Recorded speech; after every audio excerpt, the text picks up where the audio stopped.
dramatic. To put it another way, this was a really fun hour of televisThus. This episode of the Buccaneers was unusually violent and on.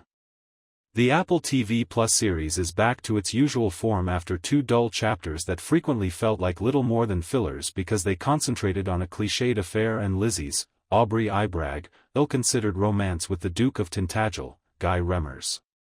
It only required reuniting its leads and putting them in a power struggle, or, perhaps more accurately, a baby fight, that would have unanticipated repercussions for the plot and the setting. Because following the conclusion of the showdown, nothing will ever be the same for our favorite characters, especially Conchita, Alisha Boe, in Every Single Piece of My Heart.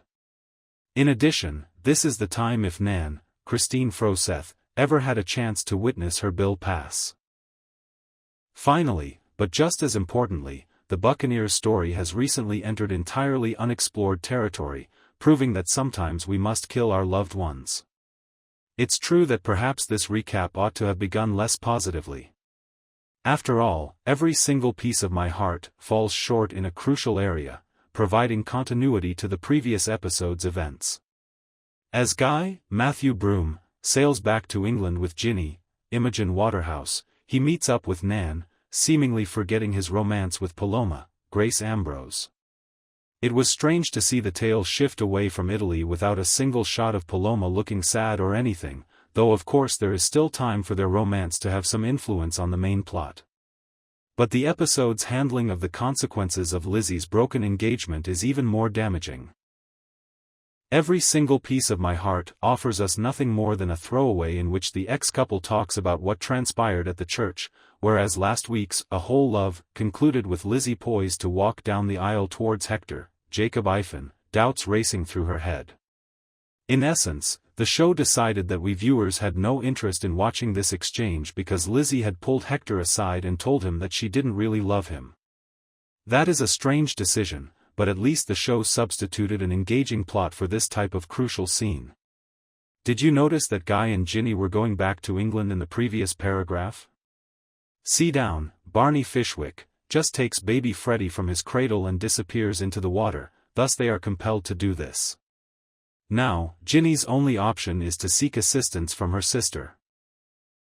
Fortunately for her, Nan and Theo have forged an alliance, and they are prepared to do all within their power to alter Jinny's public persona, which is crucial to changing the subject.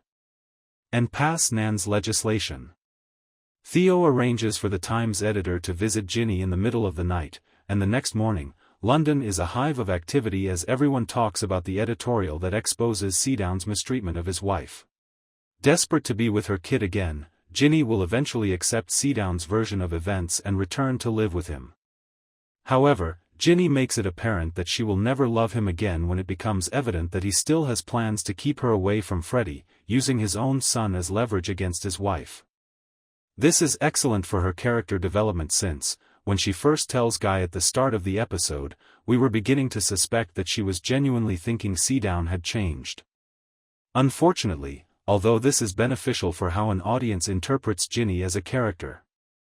Inside the article, things does not look good for her.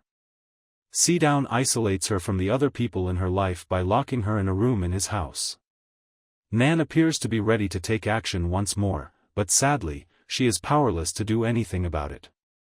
Richard, Josh Dillon, and Honoria, Mia Threppleton, must ultimately make their brother see the light of reason, or simply take Jinny and Freddie away, whichever works.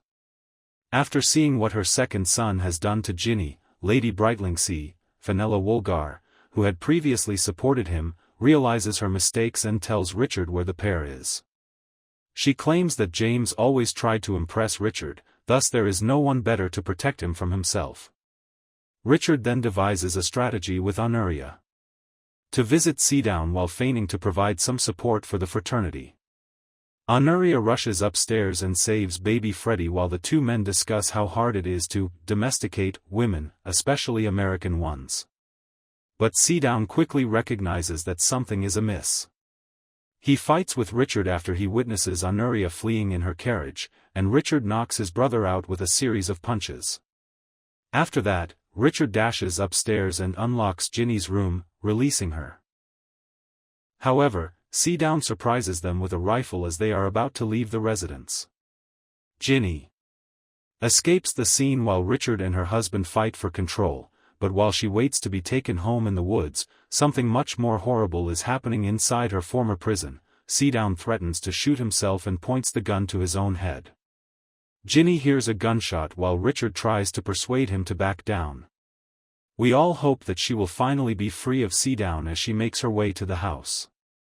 But the body she sees on the ground is Richard's.